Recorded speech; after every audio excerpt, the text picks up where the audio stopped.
그 당시에 그 기업 부채가 한 평균 한 600% 정도 됐기 때문에 어미나 부채 상환 기일이 돌아오면은 그 기업들이 그걸 마련하기 위해서 백방으로 뛰었지만은 그 위기 상황에서 그렇게 마련이 쉽지 않았어요. 그러다 보니까 우리 한국 삼성그룹 같은 데도 자회사들을 한 4개 정도 할 수 없이 팔았습니다. 그 당시 뭐 굴삭기는 볼보로 넘어가고 뭐 또 어떤 건설 기장대는 클라크로 넘어가고 뭐 화학 분야는 뭐 듀퐁으로 넘어가고 그다음에 태우그룹 같은 데는 완전히 공중분해됐어요. 그래서 그때 그 소형차, 사실은 우리가 소형차 강국이고 경쟁력이 높은데도 불구하고 왜 GM으로 넘어갔잖아요. 네. 그런 건 참 속상해요.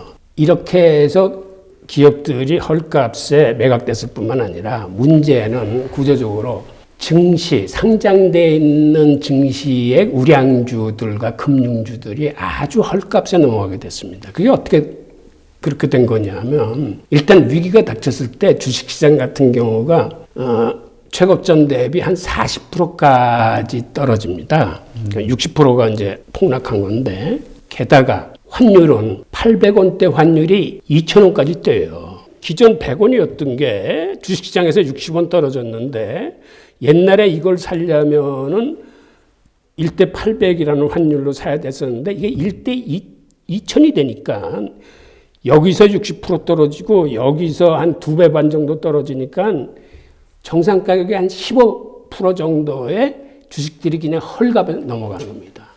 근데 이런 경우는 사실은 외환위기를 당하면 대부분의 나라가 이렇게 돼요.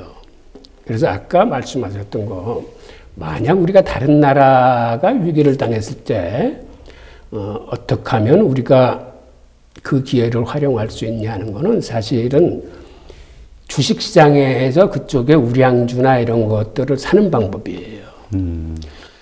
우리는 사실은 그렇게 말고도 또 많이 당했는데 그러다 보니까는 세계의 그 사모펀드들이 들어와 가지고 이제는 아주 기업들을 정해놓고 SK면 SK, 뭐 텔레콤 해가지고 그것들을 그 여러 개 샀다 팔다 경영권 간섭했다 하면서 큰 돈들을 이렇게 벌어가지고 나가서 심지어는 한국은 헤지펀드의 놀이터다라는 말이 있을 정도로 이제 많이 당했거든요.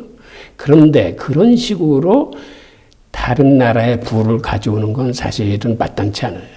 그러니까 주식시장이라는 공개시장에서 떨어진 주식은 그거는 사더라도 그건 시장, 수요와 공급에서 사는 거니까 문제가 없는데 우리 한국인들도 그때 받았던 여러 가지 상처들, 우리가 외환은행의 론스타르거나 칼라이거나 그 당시 많은 상호펀들이 있었는데 네. 감정이 안 좋잖아요. 그렇죠. 예.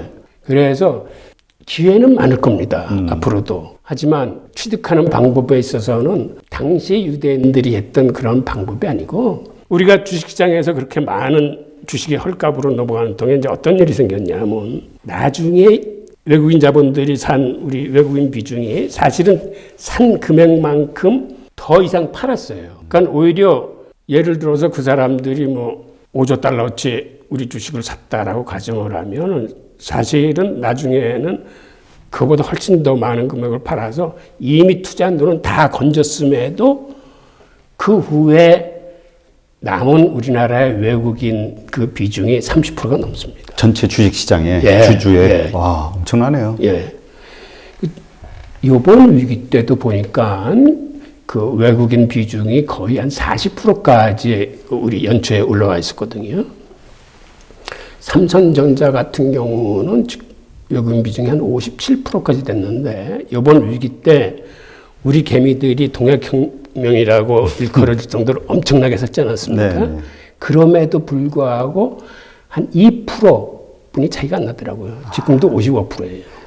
거의 뭐 네. 외국인 회사네요. 그리고 우리가 외환위기 때 우리 기업들의 주식이 어느 정도 넘어갔냐면 은행 같은 경우는 세계가 그냥 통째로 저쪽으로 넘어갔고 나머지 은행들도 그 주식의 60%가 그 외국인한테 넘어갔어요. 근데 그 외국인 자본이라는 게 태반이 미국계 자본이자 유대계 자본이에요. 그럼 지금 국민은행 같은 경우도 외국인 자본 비중이 한 66% 정도 되는데 그거 우리 은행이라고 얘기할 수 있습니까? 주인이 누구일 것 같아요? 주인은 미국 회사네요. 유대인. 예. 그 엄청나네요. 유대인들의 그 금융에 대한 그 돈을 버는 방식. 네. 그러면 우리도 우리가 경험한 뼈아픈 그 외환위기를 통해서 배워야 하는 게 있다면, 그래서 이제 결국 뭐 우리가 그걸 통해서 수업료 낸만큼 뭔가 또 걷어야 되는데, 뭐가 있을까요? 우선 우리가 배워야 되는 거는 외국인들이 그렇게 우리나라에 행했던 여러 가지 그 행위 중에서 지금 말씀드린 것 같은 건 굉장히 이제 아픈 거죠. 네. 우리 국부가 그 당시 많이 유출되고 했는데, 그런데 아까 그 초반에도 얘기했지만 이게 안 보이는 축복이라고 이를 정도로 굉장히 우리 경제 체질을 확 바꿔놓은 요소들이 많습니다. 우리가 배울 수 있는 건 우리가 위기 속에서 어떤 그 국제적인 룰이나 우리가 미처 알지 못하는 어떤 그 경제나 금융의 어떤 판의 움직임이라거나 이 변화, 그때는 우리가 무지해서 당했거든요. 예, 몰랐죠. 그러니까 결국 과거의 사례에서 이게 과거에 묻히면 안 되고 이게 현재 살아 숨쉬는 역사여야 되는 게, 과거의 사례를 보고 반성하면서 현재 벌어지고 있는 일들을 같은 시각으로 봐야 되는 거죠. 그건 아까 그 초기에 미국이나 독일 등이 저렇게 대량으로 재정 정책을 쓰고 그들의 사실은 정부 부채가 우리보다 훨씬 높은데도 그게 그리고 경기 부양인 어떠한 과한 게 아닌 현실을 틀어막기 위한 거를 쓰는데, 우리는 지금 이 사태를 거기에 비해서 그들이 그렇게 엄중하게 보고 있는 것에 비해서는 너무 정말 낙관적으로 보고는 건 아닌가. 그 다음에 세계의 금융판이 바뀌고 있는데 우리는 그걸 제대로 이해하고 있는지. 그 다음에 아까도 말씀드렸지만 그 포퓰리즘이라고 매도했던 어떤 기본소득이라는 거. 그 다음에 현대통화 이론 나왔을 적에 주류 경제학에서는 그런 말도 안 되는 이론이라고 해서 그런 발칙한 이론을 도저히 수용 못했어요. 저 자신도 저게 뭐지? 라고 할 정도로. 그러니까 경제학에서 얘기하는 건 공짜 점심은 없다는 거거든. 네. 그렇게 돈을 많이 풀면은 필연적으로 인플레이션이 일어나지라고 그러는데, 사실 양적 완화로 그렇게 많이 돈을 풀었는데 인플레이션이 일어났습니까? 오히려 디플레이션 걱정하는 상황이죠. 그건 자산 가격만 올린 거 아니에요. 그러니까는 현대 금융 자본주의의 문제가 뭔지, 왜 그렇게 됐는지, 그렇다면 이걸 어떻게 시정해야 되는 건지, 이게 사실은 자정 능력을 갖고 있으면 시정이 됐을 텐데 월가의 자정 능력이 없는 거죠. 사실은 유대인들은 유대교를 믿는 민족이기 때문에 탈무드에 보면 이런 게 있습니다. 청징이론이라는 게 있는데 모든 거는 하나님이 잠시 맡겨놓은 거예요. 돈도 그렇고 내 능력도 그렇고. 그러면 이런 것들은 세상을 개선시키는 데 써야 된다라고 돼 있어요. 그 다음에 하나님은 부자를 쓰신다고 하는데 그때 부자는 인체에서 심장과 같은 역할입니다. 이 부자의 돈이 흘러야 인체가 골고루, 즉 인체는 일반적인 서민을 얘기하는 건데, 그래서 부자는 돈을 움켜쥐고 있으면 안 되고 사실은 이거를 흘려보내야 돼, 써야 돼. 그런데 여태까지는 탐욕에 의해서 이걸 움켜쥐고 있는 거거든요. 네. 이 부자나 대기업들이.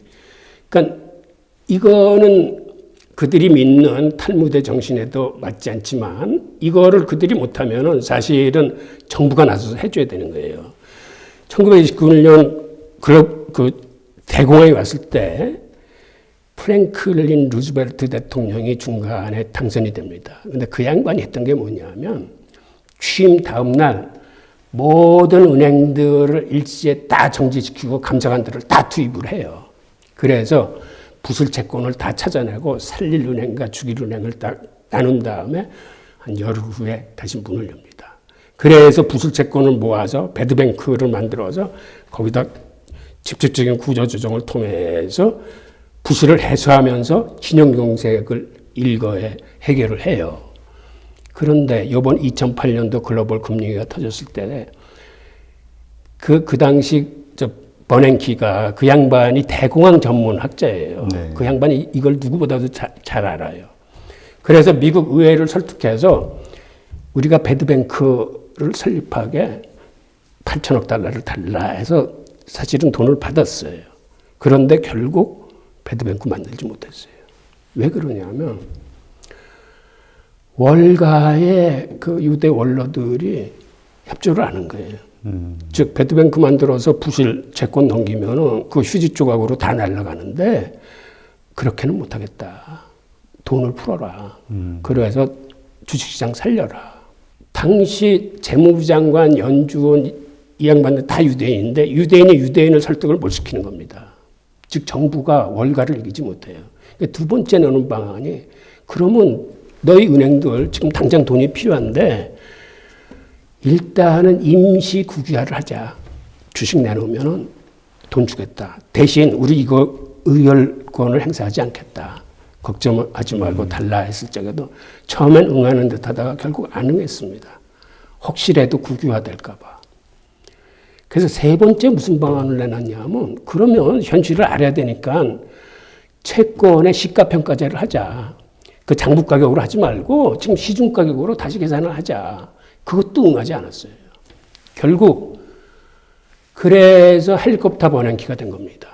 그러니까 적재적소에 돈을 쏘지 못하고 그냥 하늘에서 살포하듯이 돈을 뿌려서 주식시장과 부동산 시장을 다시 살려냈거든요. 그런데 그 결과가 이게 있는 사람들의 재산만 다시 살려준 거예요. 서민들한테는 돌아가지 않았기 때문에 소비자 물가는 전혀 오르지 않았어요. 이렇게 양극화가 된 게 기존의 그 자본 집적도가 계속 올라왔던 것도 있지만 금융위기를 하면서 그거를 마무리하는 그러한 정책들이 온당치 않았다는 거죠. 그래서 이제 다시 또 이런 문제가 생기고 이제는 양적 완화 정책은 문제가 있다. 그러니까 금융가들이 알아요. IMF 총재했다가 ECB 총재하는 라가르드 같은 경우도 우리 이런 식으로 더 이상 하지 말자. 기존의 양적 완화는 이거는 빈부격차만 들리고 온당치 않은 거다. 라고 그래서 이번에 미국 부양책을 들여다보니까 사실은 방향을 바꾼 거예요. 그런 식으로 이제 은행권을 통해서 돈을 풀지 않겠다. 정부가 적재적소의 용도에 따라서 목적에 맞춰 돈을 풀겠다는 이런 개념이거든요.